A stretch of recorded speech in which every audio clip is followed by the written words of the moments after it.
Good morning, everyone, and thank you very much for joining me. This is the morning market review. It is Monday, it's the 6th of February, 2023. My name is Russell Shrum, a senior market specialist at FXCM. My email address, rshaw@fxcm.com.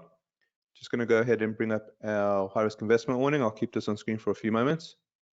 Keep this on screen. Good morning, Zanetta. Nice to have you on the webinar. As always, can I just get a sound check? Make sure that you guys can hear me, see me, and see the screen. Excellent, thanks, Anna. All right. Let's just bring up our market commentaries disclaimer. How was that non-farm employment change? That was a crazy number, 517,000, which was roughly about 200,000 higher than the most optimistic of forecasts. I've been trying to think about that the whole weekend, and I'm still slightly flummoxed. I've looked at some YouTube vids, which sort of are on the borderline of conspiracy theory, but the idea is that perhaps there is some seasonal adjustments and definition changes, and maybe, just maybe, we're not looking at the same sample. What I would think is that we won't get another 500,000 in the near term. I think this is a seasonal adjustment. Nevertheless, we'll have to watch it. And the key question is, what does the Fed make of that number? My thinking is that they sort of take it with a grain of salt. Here's the references, Market Scope and Trading View. Morning, Anna. Lovely to have you on the webinar as always. All right, let's bring up the real rate. Let's see if we can get an idea of what the market is thinking after such a upside surprise. So we're starting off with a real rate, and we're looking at the dollar and we're looking at the correlation coefficient. I got an email from Matthijs just asking if we can explain it. And I think that it's definitely worthwhile just going over the theory of what we're looking at here, because I think it is really important, and I think it's the appropriate way to be looking at the market. So the real rate effectively is an interest rate that's been adjusted for inflation. If you go into a bank and you ask for what's the inflation on a 30-day, a 60-day, a 90-day deposit, they'll come back with what's called a nominal interest rate. In other words, they are including inflation. They're going to be compensating you for inflation. They'll make an inflation adjustment. What the real rate effectively does is that it takes that inflation adjustment out. So we subtract inflation out of the nominal rate. That gives us a real rate. It effectively gives us the true cost of borrowing. Okay, it is a clearer picture, and this is the key, because we are in a very foggy, murky environment. The real rate, while we're looking at the real rate, it gives us a much clearer picture of the true cost of borrowing. Okay, as the macroeconomics adjusts, we want to see what the true costs of borrowing are doing without any side adjustments. We want to take out all the adjustments. We want to look at the raw cost of borrowing. How is that reacting with regards to what's happening on the ground? So it really helps us make much better, much more informed decisions, and that's what the real rate is. That's what we're looking at. And hey, Howard, nice to have you on the webinar as always. Thank you for joining. And so what we're looking at is we're looking at the real rate. How did the real rate adjust after we had that blowout jobs number? Well, we're looking at this on a daily basis. The real rate's at the top, the US dollars at the bottom, and you can see that it jumped. Okay, here's the jump, the real rate jumped. In other words, the cost of borrowing jumped based on the economics on the ground. And typically what would happen is as the as an economy seems to be doing or tending towards what we call potential, well, your cost of borrowing is going to increase, okay? Because perhaps one way to think about it, it's not the only way, is, well, we can get away with charging a higher real interest rate if we had to loan money out, right? It's one way of thinking about it. Another way of thinking about it is that we need to cool down the economy, which is what the Fed's trying to do, right? And then, of course, if you're going to take advantage of the real rate, so if you want to invest in instruments into money market instruments or capital market instruments that are effectively yielding income, fixed income, well, you're going to have to buy in dollars. So you can see the dollar generally has jumped up with regards to the real rate. In other words, you want to take advantage of the real rate, you got to pay in dollars. And that's what the correlation coefficient is looking at. It's looking at the relationship between the two series. It's taking a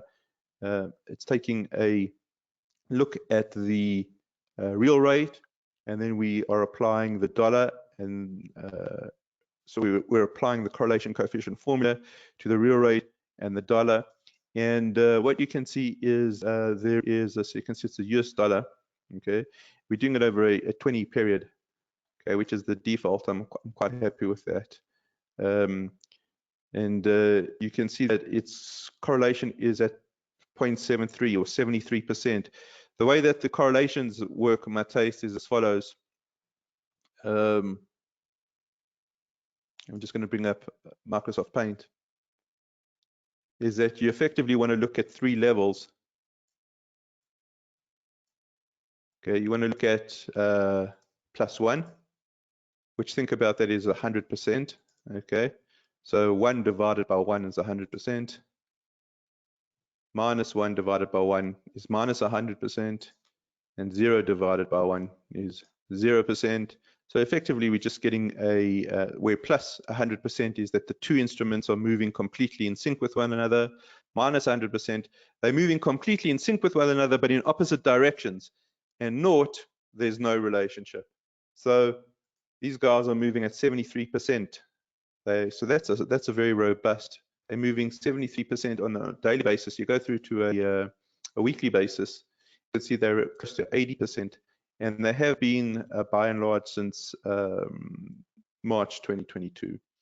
Okay, and what happened in March 2022? Well, actually, February 2022 is when the Federal Reserve came out and said that they're going to be embarking on a quantitative tightening.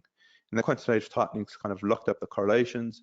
So it's a very good way of taking a look and seeing what's happening on the ground with the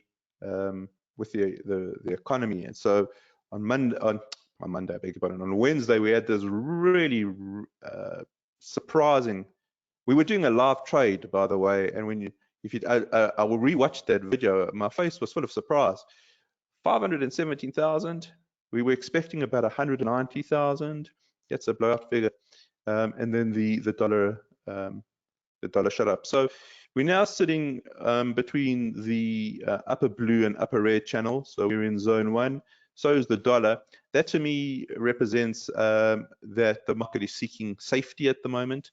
They're looking to see if it's worth going into the risk markets. Is it worth carrying on with this risk on sentiment? And that's how we're starting the week. I can't answer that. My feeling is that we probably should be looking at risky instruments, but I think that we need more time to make that assessment. So my feeling is the positivity remains, but I want a little bit more time for us to make an informed decision, and I think that's the way to approach it. If we take a look at the NASDAQ is still in zone 1. It's still risk on. And if you go through to the weekly, what I think may be happening here is that we are in the midst of a corrective move, because I don't think we're going to get 500,000 again. I think that's a seasonal adjustment. Okay, and by and large, if you take a look at the other if you take a look at the other labor series, they're in strife, and we know that there is layoffs that are taking place. So it doesn't make sense. What happens is, if you take a look at this, and while we're looking at the Nasdaq, it's a really good, it's a really sensitive series to interest rates. So it's a good way to monitor interest rates. Well, what kind of a candle do we have from last week? This is a weekly candle. What kind of a candle is this? This is well, it's a spinning top with perhaps a larger body than a normal spinning top. But I think that the uncertainty is certainly visible. You can see that we opened over here and we closed over there. So it's a nice blue real bodied candle. But take a look, we've got a long shadow to the downside. We've got a long shadow to the upside. In other words, there were instances during last week where the bears try to take price down, and there were instances last week when the bulls try to take price up, and both were rebuffed. Both were rebuffed. So there's uncertainty on the extremes. So I wouldn't be surprised to see some money coming off, you know, some of the banking taking place, and we've done pretty well here for the beginning of 2022. We've got the higher trough followed by the higher peak, followed by a higher trough, followed by a higher peak. So we've got a series of higher troughs, higher peaks. Well, that's the definition of an uptrend on the weekly. So the Nasdaq is trending up, but prices don't move in a straight line. They will tend to zig and zag. So we're probably entering a stage where some sort of corrective action is due, and I think maybe that is something that we got to be mindful of. Again, we'll carry on looking at that. We'll go down to the daily. We'll see if the daily slips into the neutral area. But as it stands right now, uptrend. We are in zone 1, and it will be very interesting. It will be very interesting to see if we get a crossover event on the hourly. In other words, if we get the Nasdaq crossing to the upside and we get the stochastic crossing to the upside. So when I say crossing to the upside, I'm talking about the trend following EMAs and the momentum-based stochastic. If those cross to the upside, and if we get the Nasdaq moving towards the 80 area, then at 517,000 has been discounted by the market. They're thinking, no, this is a nonsense number. What I did do just before I logged on to the webinar this morning, I took a look at the Fed funds futures, and I'm going to update this for the webinar on Thursday, which is our Outlook 2023. And there's still a pivot. There's still a pivot that has been priced into the Fed funds futures, but there was something interesting that took place. The previous curve had the red, which is the red is effectively the terminal rate. The red was in June.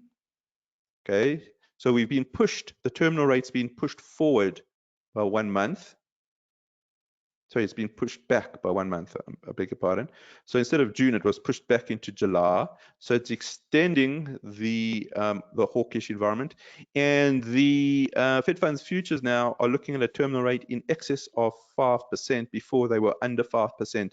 Don't get confused between the range of the actual Fed funds futures, of the actual Fed funds rate. The Fed funds rate has it has an envelope. It works within 25 basis points. It has a range. The Fed funds futures are more exact. So don't get confused between those two things. But what we're suggesting here is that the pivot's still on, and then you come through to November, December. That's really where the market is expecting some sort of cut. Now, the only reason that the market will get a cut, the only reason that we will see a cut, if we go into recession. And the reason that we saw the Fed fund futures terminal rate pushed back 1 month, pushed higher by a few by a few basis points, is because 517,000 jobs being created doesn't sound very much like a recession, does it? Okay, now we've got thousands of layoffs that have been announced. thousands of layoffs. It just doesn't sync up.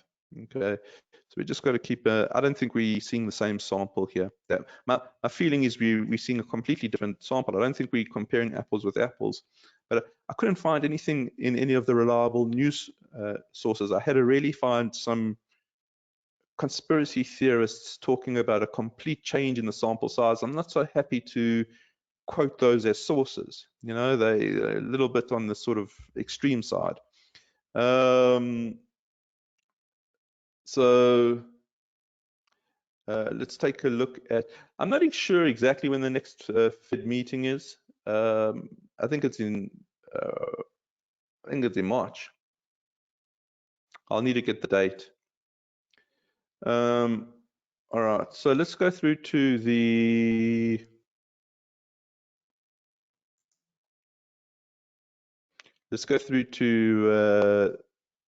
DAX. Let's see how DAX is starting the day.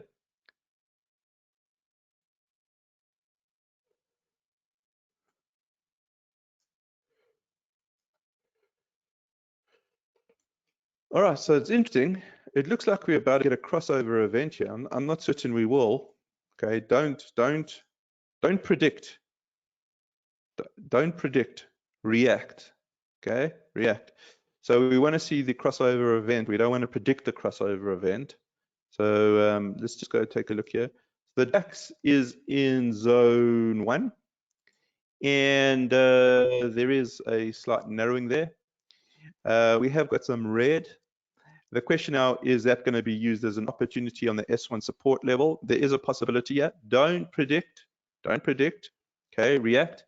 And if we do see positive swings develop from here, then I would suggest that 517,000 is a nonsense number. Okay, let's take a look at the Euro US dollar.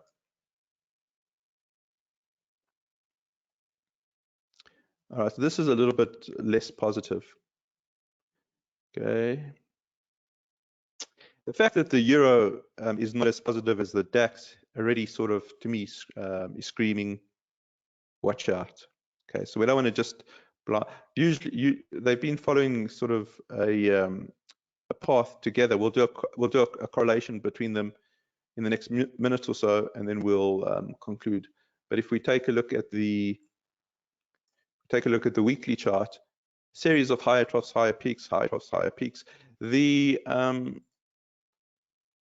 ECB meeting on Thursday was just a communication sideshow, and you can see that on the weekly, the market really didn't like that sideshow. There was a complete breakdown in communication in that press conference, and I think what we're seeing here is a corrective followed by a movement up. The ECB still has an issue with inflation, which the Fed doesn't have.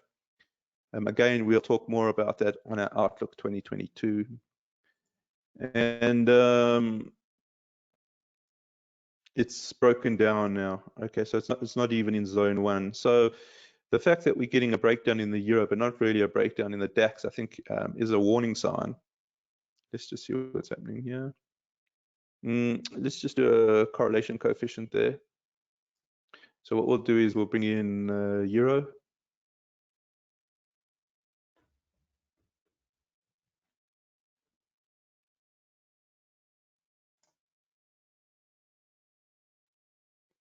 All right, now let's just take the dollar out here.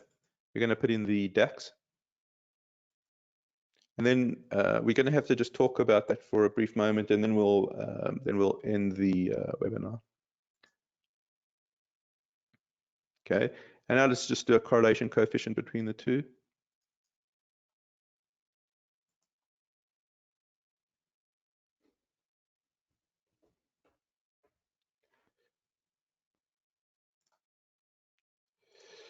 Let's go through to a weekly here. All right, so what you can see is that there is a very strong positive correlation on a longer term basis between the euro and the US dollar. I beg your pardon. There's a very strong correlation between the euro and the DAX. It's on a 90%. Now, I can't just accept that. Okay, there has to be an underlying fundamental reason for why there is a movement in the euro, US dollar, and there's a positive movement in the DAX. And I think the way that we can talk about that in a fundamental, sensical basis is that money is moving out of the dollar, and the dollar is a safe haven. So as it moves out, as money moves out of the dollar, well, clearly US dollar has to benefit because the US dollar is the denominator there. So as the denominator weakens, the numerator is going to strengthen. So that's what we're seeing in the top chart. And then the bottom chart, the DAX, is a measure of a risk market. So if money is coming out of the dollar, which is a safe haven, and it's moving into risk, well, the DAX is going to benefit there. And that's exactly what we're seeing. So the fact that there's a breakdown in today between the DAX and the euro, given that such a strong correlation, I think there's a bit of a warning there. That's exactly what we suggested right at the beginning. Let's just take some time, get an idea of what the market thinks about this 517,000. I still think they're trying to make up their mind. I certainly am.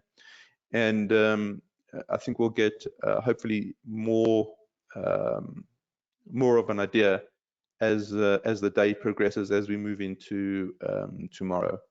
Okay, so the warning sign is, I think, for money moving out of risk, Howard, which is perhaps for lower values due to correction. Alrighty, I think that's where we can conclude for the day. If there's any questions, please go ahead and type those in. Any questions, please go ahead and type those in. Alrighty, let's wrap up, guys. Thanks very much for joining me. Have a good day, a good evening ahead. We're going to have Outlook 2022 on Thursday. I shall start sharing the link from tomorrow. Thanks very much, guys.